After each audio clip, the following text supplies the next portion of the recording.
Nous allons apprendre à gérer les concepts et voir comment est-ce qu'ils fonctionnent de façon logique. Alors, les concepts sont en réalité une collection de données aussi. Donc, ce qui signifie que vous pourrez définir autant de concepts que vous voudrez. Mais voilà. Donc, nous irons dans la collection concepts comme ceci. Et nous trouverons tout de suite qu'on a trois concepts. Effectivement, nous en avons trois. Cigar bar, lounge bar et restaurant. Donc, nous allons déjà expliquer comment ça fonctionne et dire comment est-ce que les détails de concept fonctionnent aussi. Donc, nous allons prendre le premier concept, le cigar bar. Le cigar bar, il a un nom.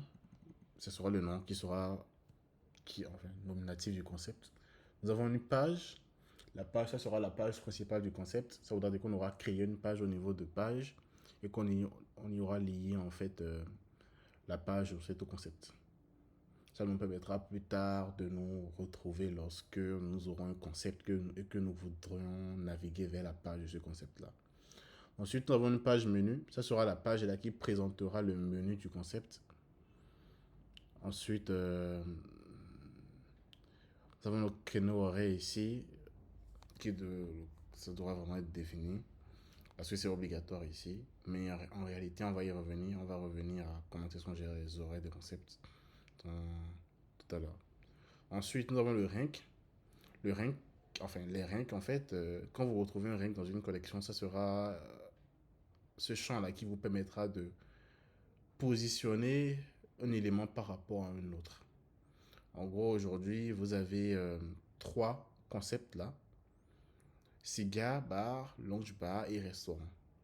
Et on suppose que vous voulez en fait que ce soit toujours cigar bar qui vienne avant lounge bar et restaurant, ou même l'inverse, que ce soit toujours restaurant qui vienne avant lounge bar et cigar bar. Donc ce qui va se passer, c'est qu'on va définir le rem de restaurant à la valeur la plus petite. Dans d'autres cas, c'est peut-être 0 ou 1. Mais si on fait 1, ça voudra dire que le second sera à 2 et le troisième sera à 3 pour dire troisième position.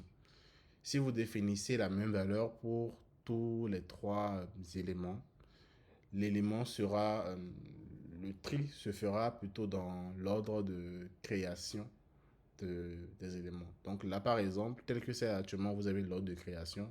Mais à partir du moment où on mettra un chacun, vous verrez que les concepts s'allieront comme ça. Mais quand vous allez définir un concept le rank de concept à 2 par exemple, où ça va vraiment vous permettre du coup de prioriser un truc par rapport à un autre. Donc ça fonctionnera comme ça dans toutes les collections qui ont des ranks. Donc dès que vous voyez un rank, c'est que vous avez la possibilité de changer la position, plutôt de contrôler la position. Ici on a carte menu. Carte menu en fait c'est... Enfin on peut lier des menus à un concept. Et donc il suffira de sélectionner ici et de sélectionner le menu concerné pour ce concept là.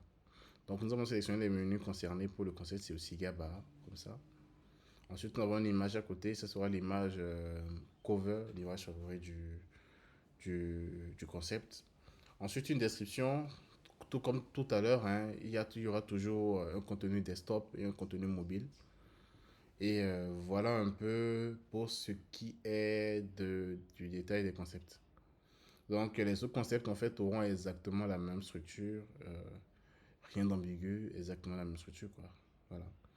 Ici, vous aurez constaté que le rank est à 2, ça veut dire que le launch sera en deuxième position. Voilà, un peu.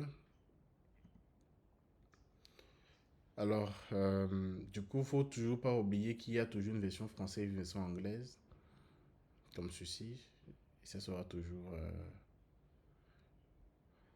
faudra toujours penser à éditer les deux versions lorsque vous tenez à ce que ça soit répercuté dans tout le site. Donc voilà un peu voilà comment fonctionnent les détails de concept et la logique des concepts.